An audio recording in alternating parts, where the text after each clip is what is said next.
এটিই আমার বার্তা। ইরানের প্রতি আমার বিনীত উপদেশ হল, যখন আপনারা এই মহাযুদ্ধে গ্রেট ওয়ারে লড়াই করবেন, তখন শিয়া হিসেবে লড়াই করবেন না, মুসলিম হিসেবে লড়াই করবেন। আল্লাহ যেন সতর্কবাণী ও উপদেশের এই বার্তাটি কবুল করেন, এবং আমি আশা করি আলোর এই ক্ষুদ্র বার্তাটি আসন্ন মহাযুদ্ধে বিশ্বাসীদের জন্য সাহায্য বয়ে আনবে। বিসমিল্লাহির রহমানির রহিম। আমরা আল্লাহ বরকতময় নামে শুরু করছি। আমরা তার প্রশংসা ও মহিমা বর্ণনা করি যেমনটি তার প্রাপ্য। আমরা তার সকল মহাত রাসূলগণের উপর, বিশেষ করে তাদের মধ্যে সর্বশেষ আমাদের প্রিয় নবী মুহাম্মদ সাল্লাল্লাহু আলাইহি ওয়াসাল্লামের উপর শান্তি ও আশীর্বাদ প্রার্থনা করি। আমি লাহোর, পাকিস্তান থেকে শওয়াল মাসের 18 তারিখে আপনাদের অভিবাদন জানাচ্ছি। আসসালামু আলাইকুম ওয়া রাহমাতুল্লাহি ওয়া বারাকাতুহু। আমরা আসন্ন মহাযুদ্ধের বিষয়ে ফিরে আসছি। আমরা এর আগে তুরস্ক এবং এই মহাযুদ্ধ নিয়ে কথা বলেছি। তুরস্কের ন্যাটো সদস্য পদ এই যুদ্ধের প্রস্তুতিতে কিভাবে প্রভাব ফেলছে তা নিয়ে আমরা আলোচনা করেছি। পাকিস্তান এবং মহাযুদ্ধ নিয়ে আমরা 3 পর্বের ভিডিও সিরিজ করেছি, যেখানে পাকিস্তান নিজেকে প্রস্তুত করতে কি করতে পারে তা নিয়ে আলোচনা হয়েছে। তবে আমরা সেখানে বিস্তারিত সবকিছু প্রকাশ করিনি, শুধু একটি রূপরেখা দিয়েছি। সেই বিস্তারিত বিষয়গুলো গোপন রাখা হয়েছে এবং তা প্রকাশ্যে না এনে ব্যক্তিগতভাবে আপনাদের সাথে শেয়ার করা যেতে পারে। এরপর আমরা রাশিয়া এবং মহাযুদ্ধ নিয়ে আরেকটি লেকচার দিয়েছি। রাশিয়া এবং অন্যান্য রুশভাষী দেশগুলোর শ্রোতারা হয়তো এটা জেনে অবাক হবেন যে কোরআনে রাশিয়ার সাথে সম্পর্কিত অনেক কিছু রয়েছে, সরাসরি রাশিয়া নামে নয়, বরং রাশিয়ার নেতৃত্বাধীন অর্থোডক্স খ্রিস্টান বিশ্বের মাধ্যমে। সেই ভিডিওর উদ্দেশ্য ছিল অর্থোডক্স খ্রিস্টান বিশ্বকে মহাযুদ্ধের প্রস্তুতির বিষয়ে কোরআনের বার্তা দিয়ে সতর্ক করা। আর আজ আমরা ইরান এবং মহাযুদ্ধ নিয়ে এই শেষ ভিডিওটি নিয়ে আলোচনা করছি। আমাদের প্রথম পর্যবেক্ষণ হল, ইরান সত্যি অত্যন্ত সৌভাগ্যবান। হ্যাঁ, অত্যন্ত সৌভাগ্যবান। আমাদের নবী সাল্লাল্লাহু আলাইহি ওয়াসাল্লামের অন্যতম সাহাবী ছিলেন ইরানি। তার নাম ছিল সালমান রাদিয়াল্লাহু আনহু। তাকে সালমান ফার্সি বা আল ফারিসি বলা হতো, কারণ তিনি ইরানি জাতির অন্তর্ভুক্ত ছিলেন। একদিন নবী সাল্লাল্লাহু আলাইহি ওয়াসাল্লাম সালমান রাদিয়াল্লাহু আনহু এবং তার জাতি সম্পর্কে একটি মন্তব্য করেছিলেন। তিনি বলেছিলেন যে জ্ঞান বা প্রজ্ঞা যদি নক্ষত্রের দূরত্বেও অবস্থান করে, তবে সালমানের বংশধরেরা সেই প্রজ্ঞা অর্জনের জন্য সেই নক্ষত্র পর্যন্ত পৌঁছে যাবে। ইরানি বা ফার্সিভাষী মানুষের প্রজ্ঞা সম্পর্কে নবী মুহাম্মদ সাল্লাল্লাহু আলাইহি ওয়াসাল্লামের এই প্রশংসা সত্যি এক বিশাল সম্মান। আজ ইরানের নেতৃত্বের ধরন ও গুণাবলীর মধ্যে এর প্রতিফলন দেখা যায়, বিশেষ করে ইরানের রেহবার বা সর্বোচ্চ নেতা আয়াতুল্লাহ সৈয়দ আলী খামেনির মধ্যে। বর্তমানে পৃথিবীর 2 জন রাজনৈতিক নেতা যারা অন্যদের চেয়ে অনেক উঁচুতে অবস্থান করছেন, তারা হলেন সোভিয়েত পরবর্তী রাশিয়ার নেতা প্রেসিডেন্ট ভ্লাদিমির পুতিন, তার পররাষ্ট্রমন্ত্রী সের্গেই লাভরভ সহ, এবং ইরানের নেতা আয়াতুল্লাহ সৈয়দ আলী খামেনি।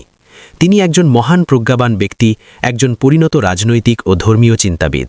তাই একজন প্রজ্ঞাবান নেতার অধীনে ইরান মহাযুদ্ধের দিকে এগিয়ে যাওয়া নিঃসন্দেহে তাদের জন্য একটি বড় শক্তি বা প্লাস পয়েন্ট। এরই ধারাবাহিকতায় ইরানের পররাষ্ট্রনীতি অত্যন্ত যৌক্তিক এবং বুদ্ধিদীপ্ত। এটি দিনের আলোর মতো পরিষ্কার একটি নীতি। ইরান ওয়াশিংটন নেতৃত্বাধীন বিশ্বের অত্যাচারীদের বিরুদ্ধে দৃঢ়ভাবে দাঁড়িয়েছে। কেউ কেবল এটাই আশা করতে পারে যে ইসলামিক বিশ্বের অন্যান্য অংশ যদি ইরানের মতো দূরদর্শিতা ও স্বচ্ছতা রাখত এবং পশ্চিমা বিশ্বকে অত্যাচারী এবং ওয়াশিংটনকে সেই অত্যাচারীদের নেতা হিসেবে চিনতে পারত। আধুনিক ইরানি রাষ্ট্র এবং বিপ্লবের প্রতিষ্ঠাতা আয়াতুল্লাহ রুহুল্লাহ খোমেনি অত্যন্ত সাহসিকতার সাথে ওয়াশিংটনের দিকে আঙুল তুলে ঘোষণা করেছিলেন, এটি শয়তান আল কাবীর, অর্থাৎ বড় শয়তান। তিনি একদম সঠিক ছিলেন, কিন্তু আয়াতুল্লাহ খোমেনির যে সাহস ও সততা ছিল, অন্যদের তা নেই। সুতরাং ইরানের অবস্থান দিনের আলোর মতো পরিষ্কার। ইরান কোনো সিদ্ধান্তহীনতায় ভুগছে না। তারা কেবল অত্যাচারীদের বিরুদ্ধে প্রতিরোধমূলক অবস্থানই নেয়নি, বরং ইরান দীর্ঘকাল ধরে রাশিয়াকে বন্ধু হিসেবে চিনেছে এবং ধীরে ধীরে তাদের সাথে একটি ঘনিষ্ঠ ও দীর্ঘস্থায়ী সম্পর্ক গড়ে তুলেছে। তাই ইরান এখন মহাযুদ্ধের প্রস্তুতির জন্য অত্যন্ত অনুকূল অবস্থানে রয়েছে। আমরা আফসোস করি এবং চাইতাম যে পাকিস্তানও যদি তার প্রস্তুতিতে এমন ভালো অবস্থানে থাকতে পারত। এই মহাযুদ্ধটি স্পষ্টতই এমন একটি সংঘাত যেখানে ন্যাটো এবং তার মিত্ররা রাশিয়া এবং চীনের বিরুদ্ধে যুদ্ধে লিপ্ত হবে, কারণ তারা বিশ্ব শাসনের এক অন্ধ মোহে আচ্ছন্ন। যারা তাদের বিশ্ব আধিপত্যের সামনে মাথা নত করতে অস্বীকার করে বা তাদের পথে বাধা হয়ে দাঁড়ায়, তাদের বিরুদ্ধেই তারা যুদ্ধ ঘোষণা করে। এই কারণেই তারা রাশিয়া এবং চীনের সাথে লড়তে উদ্গ্রীব। চীন একটি গর্বিত সভ্যতা এবং তারা পশ্চিমের কাছে মাথা নত করবে না, কিন্তু স্কুলের ছেলেরা এটা বুঝতে পারে না। তাদের জন্য আমি আর কি করতে পারি? আর রাশিয়া এখন একটি গর্বিত সভ্যতা। রাশিয়া এখন অর্থোডক্স খ্রিস্টান, তারা এখন কমিউনিস্ট বা সোভিয়েত নয়। রাশিয়া তার আধ্যাত্মিক ও খ্রিস্টান হৃদয়ে ফিরে যাচ্ছে।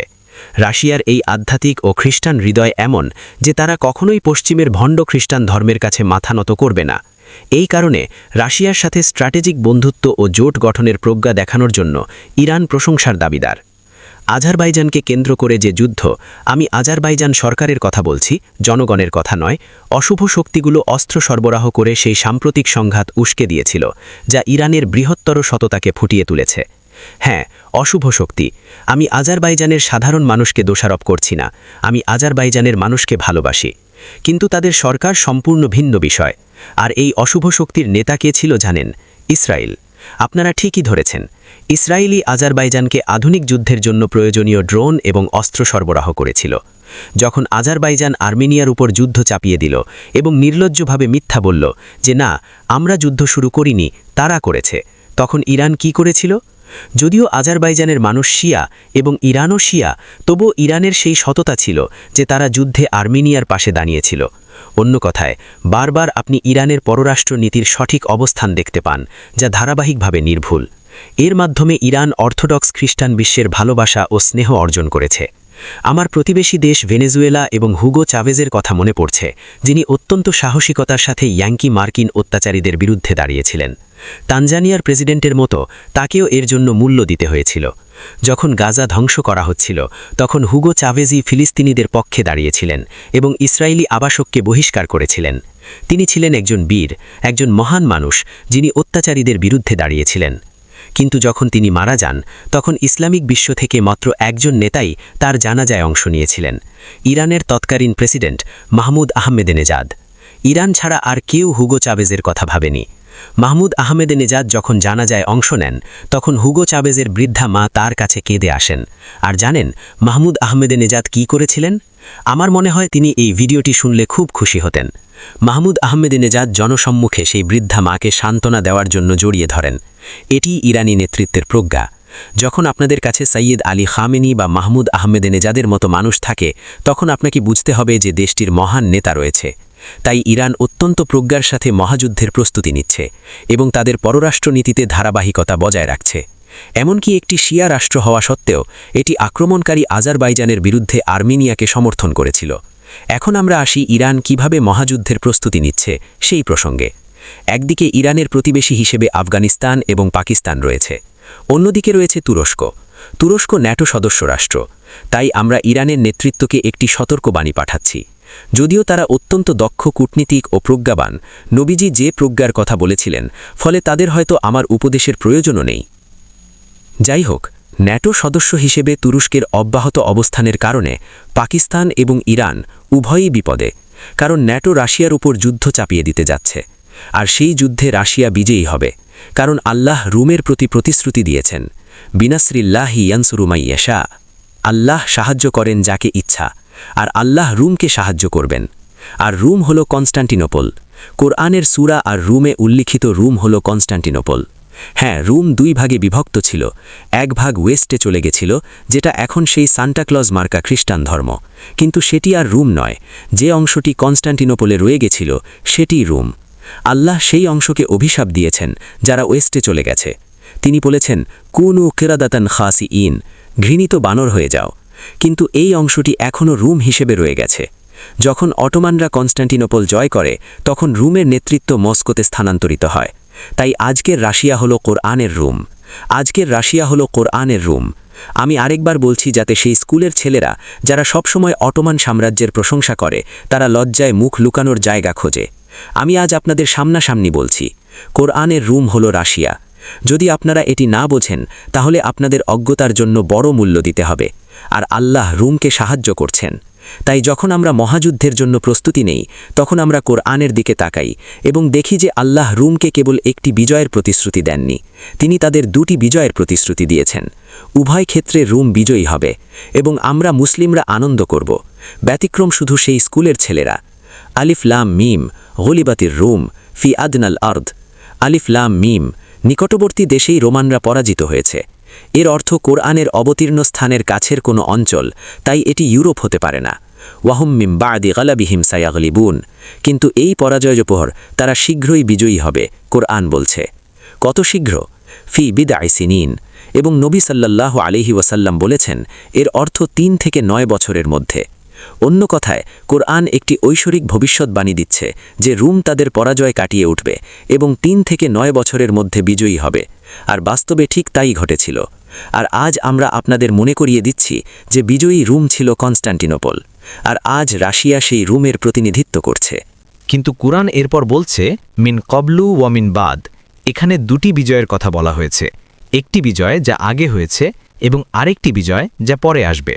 প্রশ্ন জাগে, এই দুটির মাঝে এমন কি আছে যা একটিকে আগে এবং অন্যটিকে পরে হিসেবে সংজ্ঞায়িত করে? উত্তরটি হল 1054 সালে রোমান সাম্রাজ্যের মহান বিভাজন, গ্রেট স্কিজম, যখন রোমের একটি অংশ শিরকে বা পৌত্তলিকতায় নিমজ্জিত হয়ে যায়। সেই অংশটি কনস্ট্যান্টিনোপল থেকে বিচ্ছিন্ন হয়ে পশ্চিমের দিকে চলে যায়, কিন্তু রোমের অন্য অংশটি সেই শির্ক গ্রহণ করতে অস্বীকার করে এবং বলে, না না না, পবিত্র আত্মা বা হোলি স্পিরিট কেবল পিতা থেকে আসে, পুত্র থেকে নয়। আর কুরআন বলছে, ওয়াকুলির রুহু মিন আমরি রব্বি, বলো রুহ আমার রবের নির্দেশে আসে। আমরা পিতা শব্দটি ব্যবহার করি না, তাদের তৃত্ববাদ রয়েছে, কিন্তু তারা অনড় যে পবিত্র আত্মা পুত্র থেকে নয় বরং পিতা থেকে আসে। যাই হোক, পশ্চিমা বিশ্ব যারা কনস্ট্যান্টিনোপল থেকে বিচ্ছিন্ন হয়ে গিয়েছিল তারা বড় হাতের এস দিয়ে শিরকে পুরোপুরি গ্রহণ করেছিল এবং জোর দিয়েছিল যে পবিত্র আত্মা কেবল পিতা থেকেই নয় বরং পুত্র থেকেও আসে। তাই 1054 সালের সেই মহান বিভাজনের আগে আল্লাহ তাদের সাহায্য করেছিলেন এবং তারা বিজয়ী হয়েছিল এবং আমরা আনন্দ করেছিলাম। কিন্তু রোমের জন্য আরেকটি বিজয় আসছে, আর যখন সেই বিজয় আসবে তা হবে কারণ আল্লাহ তাদের সাহায্য করবেন। আল্লাহ সূরা আর রহমানে সেই সাহায্যের কথা উল্লেখ করেছেন, সানাফরুগু লাকুম আইয়ুহাসা আলান। আসন্ন মহাযুদ্ধে আল্লাহর হস্তক্ষেপ নিয়ে আমার বই the Quran, the Great War and the West পড়ুন। এই যুদ্ধে রাশিয়া সঠিক পক্ষে আছে, ইরান রাশিয়ার সাথে জোটে আছে এবং রাশিয়া আসন্ন মহাযুদ্ধে জয়ী হবে। তুরস্কের ন্যাটো সদস্যপদ ইরান এবং পাকিস্তান উভয়ের জন্যই সমস্যা তৈরি করছে। এখন ইরানের জনগণের জন্য সময় এসেছে। আমি মনে করি না ইরান সরকার এটি করবে। তারা হয়তো তুরস্ককে ন্যাটো ছাড়তে বলাকে কূটনৈতিকভাবে অনুপযুক্ত মনে করবে। পাকিস্তান সরকারও হয়তো তুরস্ককে ন্যাটো ছাড়তে কূটনৈতিকভাবে অসম্ভব মনে করতে পারে।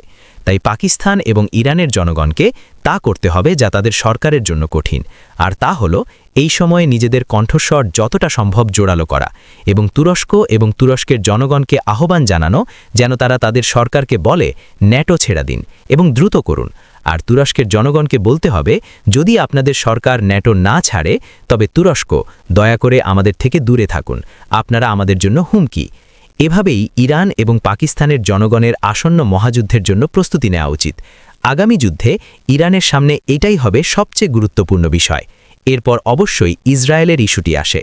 মহাযুদ্ধের পর ইসরায়েল যুক্তরাষ্ট্রের স্থলাভিষিক্ত হতে চায় এবং প্যাক্স জুডাইকা দিয়ে বিশ্ব শাসনকারী রাষ্ট্রে পরিণত হতে চায়, কিন্তু পাকিস্তানের পারমাণবিক অস্ত্রের কারণে পাকিস্তান তাদের পথে বাধা হয়ে দাঁড়িয়েছে।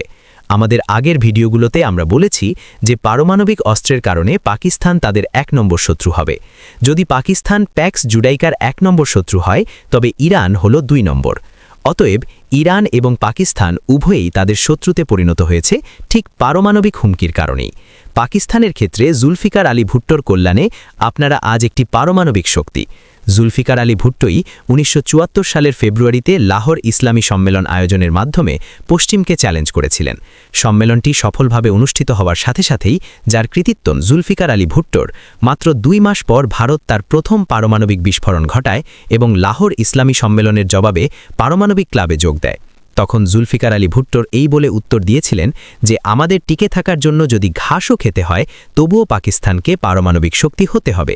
এটি অন্যদের হুমকি দেওয়ার জন্য ছিল না, বরং আপনাদের পারমাণবিক অস্ত্র যেন একটি প্রতিবন্ধক হিসেবে কাজ করে। এভাবেই পাকিস্তান পারমাণবিক ক্লাবে যোগ দিয়েছিল। ইরান কি করেছে? বিপ্লবের আগেও ইরান পারমাণবিক নিরস্ত্রীকরণ চুক্তি এনপিটি-এর সদস্য হওয়ার সিদ্ধান্ত নিয়েছিল। তাই যখন বিপ্লব ঘটে তখন এটি ইতিমধ্যেই সীমাবদ্ধতার জালে আটকা পড়েছিল। কি করা যেতে পারত? বিপ্লবী নেতারা এমন একটি প্রজ্ঞার সাথে সাড়া দিয়েছেন যা আমি আগে বুঝিনি, কিন্তু এখন বুঝি। এখন আমি ইরানের পারমাণবিক নীতির প্রজ্ঞা বুঝতে পারছি। তা হল ইরান ইতিমধ্যে সবকিছুর অবকাঠামো তৈরি করে ফেলেছে এবং ইরান যদি চাইতো তাহলে সম্ভবত মাত্র কয়েকদিনের মধ্যেই পারমাণবিক শক্তি হয়ে যেতে পারত, এর চেয়ে বেশি সময় লাগত না। কিন্তু ইরান দৃঢ়ভাবে বলে, আমরা পারমাণবিক শক্তি হতে চাই না, আমরা পারমাণবিক অস্ত্র অর্জন করতে চাই না। কিন্তু যদি আপনারা আমাদের আক্রমণ করেন তাহলে হ্যাঁ, যে মুহূর্তে আমরা আক্রান্ত হব সেই মুহূর্তে নিরস্ত্রীকরণ চুক্তি জানলা দিয়ে বাইরে ছুড়ে দেওয়া হবে এবং কয়েকদিনের মধ্যেই ইরান একটি পারমাণবিক অস্ত্রধারী রাষ্ট্রে পরিণত হবে। এটি একটি অসাধারণ কৌশল, আর আজ আমাকে ইরানের পারমাণবিক নীতির জন্য তাদের অভিনন্দন জানাতেই হবে। পাকিস্তানের এটির প্রয়োজন ছিল না। ভারতের পারমাণবিক বিস্ফোরণ এবং পারমাণবিক ক্লাবে প্রবেশের জবাবে জুলফিকার আলী ভুট্টো তা স্পষ্টভাবে জানিয়েছিলেন। কিন্তু ইরানের জন্য আরও সূক্ষ্ম এবং আধুনিক কিছুর প্রয়োজন ছিল। এই কারণেই ইরানে আক্রমণের তাৎক্ষণিক ফলাফল হবে যে ইরান একটি পারমাণবিক অস্ত্রধারী রাষ্ট্রে পরিণত হবে এবং পারমাণবিক ক্লাবে যোগ দেবে। তাহলে প্রশ্ন জাগে, ইসরায়েল কি ইরান আক্রমণ করবে?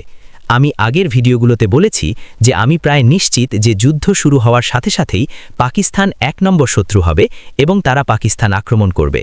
পাকিস্তানের বর্তমান প্রস্তুতির যা অবস্থা তাতে তারা মোটেও প্রস্তুত নয়। আক্রমণ এবং নিরস্ত্রীকরণ করার চেষ্টাকে প্রতিহত করার ক্ষেত্রে পাকিস্তানের সফল হওয়ার কোনো আশা নেই। কিন্তু পাকিস্তানের কাছে এখনও নিজেকে সংশোধন করার সময় আছে এবং আমরা ৩টি উদ্যোগের কথা বলেছি। একটি ভারতের বিষয়ে, 2টি রাশিয়ার বিষয়ে এবং 3টি আল্লাহর বিষয়ে, যদিও আমরা তাগুলো বিস্তারিত ব্যাখ্যা করিনি। কিন্তু ইরানের ক্ষেত্রে আমি মনে করি, এবং আমি ভুলও হতে পারি, ইসলামের এই উম্মার শুরু এবং শিয়া মতবাদের উৎপত্তি থেকে একটি মাস্টার প্ল্যান ছিল। সেই মাস্টার প্ল্যানটি হল ইসলামী ঘরের মধ্যে সর্বদা একটি শিয়া সুন্নি গৃহযুদ্ধ উস্কানি দেওয়া। অতএব পাকিস্তানের জন্য যেমন পরিকল্পনা করা হয়েছে, যেখানে ইরানকে পুরোপুরি নামিয়ে আনা এবং টুকরো টুকরো করার লক্ষ্য থাকে, ইরানের জন্য তেমন কোনো বড় আক্রমণের পূর্বাভাস আমি পড়ছি না। সেটি পাকিস্তানের জন্য পরিকল্পনা, ইরানের জন্য নয়, কারণ তারা শিয়া সুন্নি গৃহযুদ্ধ শুরু করতে চায়। সেটাই তাদের তুরুপের তাস। তাই আমি আশঙ্কা করছি যে ইরানের ওপর কেবল একটি লাইটনিং স্ট্রাইক হবে, যার উদ্দেশ্য হবে কেবল যুদ্ধ শুরু করা, এর বেশি কিছু নয়। এবং তারা খুব সহজেই ইরানকে বাহরাইন দখল করতে দেবে, কারণ সেটাই হলো প্রথম পুরস্কার। ইরান বাহরাইন দখল করার সাথে সাথেই ওখানকার মানুষ ইরানকে স্বাগত জানাবে, কারণ জনসংখ্যার অধিকাংশই শিয়া এবং তারা একটি অত্যাচারী সুন্নি জনগণের দ্বারা নির্মমভাবে নির্যাতিত হচ্ছে। কিন্তু এখানে একটি ফাঁদ পাতা হচ্ছে এবং আমি আশা করি এই কথাগুলো আয়াতুল্লাহ সাইয়েদ আলী খামেনির কাছে পৌঁছাবে। ইরানের জন্য একটি ফাঁদ পাতা হচ্ছে। তারা ইরানকে বাহরাইন থেকে আরব প্রদেশের কজওয়ে পার হয়ে মক্কার দিকে অগ্রসর করানোর চেষ্টা করবে। যদি ইরান কখনোই ভুল করে, যদি ইরান এই ফাঁদে পড়ে, আল্লাহ যেন সেদিনটি না আনেন, তাহলে ইরান এমন এক ফাঁদে পড়বে যা ইসলামী ঘরের মধ্যে একটি সুন্নি শিয়া গৃহযুদ্ধ উস্কানি দেবে এবং তারা অর্থাৎ শত্রুরা ঠিক যা চায় তাই পাবে। তাই আমরা কেবল আশা এবং প্রার্থনা করতে পারি যে তাদের পরিকল্পনা যেন সফল না হয় এবং ইরানিদের উপলব্ধি করা উচিত যে আরব প্রদেশকে মুক্ত করার কোনো সামরিক প্রচেষ্টা সুন্নি আরবদের ওপর শিয়া আক্রমণের ভিত্তিতে হতে পারে না, বরং ইমাম আল মাহাদি আরব প্রদেশকে মুক্ত করবেন, ইরান নয়। এটা ছিল চলমান ঘটনাবলী এবং ইরান কিভাবে সাড়া দিতে পারে তার একটি সংক্ষিপ্ত রূপরেখা। শেষ করার আগে ইরানের জন্য আমার একটি উপদেশ রয়েছে, যেমনটা আমি পাকিস্তান এবং রাশিয়াকেও দিই। আপনাদের প্রাথমিক পরিচয় হলো আপনাদের বিশ্বাস, আপনাদের ঈমান, আপনাদের জাতীয়তা নয়। তাই যখন আপনারা এই যুদ্ধের জন্য প্রস্তুতি নেবেন, তখন রুশ হিসেবে লড়বেন না, ইরানি হিসেবে লড়বেন না এবং পাকিস্তানি হিসেবে লড়বেন না। এই আসন্ন মহাযুদ্ধে যার জন্য আপনারা প্রস্তুতি নিচ্ছেন, সেখানে আল্লাহ হস্তক্ষেপ করতে যাচ্ছেন। রাশিয়াকে আমি বলি, আপনারা একটি খ্রিস্টান জাতি এবং আপনারা প্রকৃত মসিহ মারিয়াম তনু ঈসা আলাইহিসসালামকে অনুসরণ করেন, তাই সেই যুদ্ধ খ্রিস্টান হিসেবে লড়ুন। আর ইরান এবং পাকিস্তানকে বলি, আপনারা মুসলিম জাতি যারা নবী মুহাম্মদ সাল্লাল্লাহু আলাইহি ওয়াসাল্লামকে অনুসরণ করেন, তাই পাকিস্তানি বা ইরানি হিসেবে সেই যুদ্ধ করবেন না, ওগুলো ভুলে যান। আপনাদের প্রাথমিক পরিচয় হলো আপনারা মুসলিম। শেষ করার আগে আমি বলি যে কুরআন ঠিক এটাই বলেছে। কুরআনের শব্দ শুনুন। আল্লাহ বলেন, ওয়ালা তাজিদান্না, এবং তুমি অবশ্যই পাবে আকরাবাহুম মাওয়াদ্দাতান লিল্লাযীনা আমানু, যারা বিশ্বাসী অর্থাৎ মুহাম্মদের প্রতি ভালোবাসা এবং আন্তরিকতায় সবচেয়ে নিকটবর্তী, তারা হলো এমন এক জাতি আল্লাযীনা ক্বালু ইন্না নাসারা, যারা ঘোষণা করে আমরা খ্রিস্টান। তারা ঘোষণা করে না যে আমরা রোমান ক্যাথলিক, তারা ঘোষণা করে না যে আমরা প্রোটেস্ট্যান্ট, তারা ঘোষণা করে না যে আমরা অর্থোডক্স রাশিয়ান, তারা বলে না আমরা তাবলিগি, আমরা বেরলবি, আমরা দেওবন্দি, আমরা শিয়া, আমরা সালাফি। তাদের প্রাথমিক পরিচয় হলো আমরা খ্রিস্টান। একইভাবে কুরআনও আমাদের সাথে কথা বলছে এবং বলছে আমাদের প্রাথমিক পরিচয় শিয়া নয়, আমাদের প্রাথমিক পরিচয় মুসলিম। এটাই আমার মেসেজ। ইরানের প্রতি আমার বিনীত উপদেশ হলো, যখন আপনারা এই মহাযুদ্ধে লড়বেন তখন শিয়া হিসেবে লড়বেন না, মুসলিম হিসেবে লড়বেন। আল্লাহ যেন সতর্কবাণী এবং উপদেশের এই মেসেজটি কবুল করেন, এবং আমি আশা করি আলোর এই ছোট্ট মেসেজটি আসন্ন মহাযুদ্ধে বিশ্বাসীদের জন্য সাহায্য বয়ে আনবে। ধন্যবাদ। ওয়াসসালামু আলাইকুম ওয়া রাহমাতুল্লাহি ওয়া বারাকাতুহু।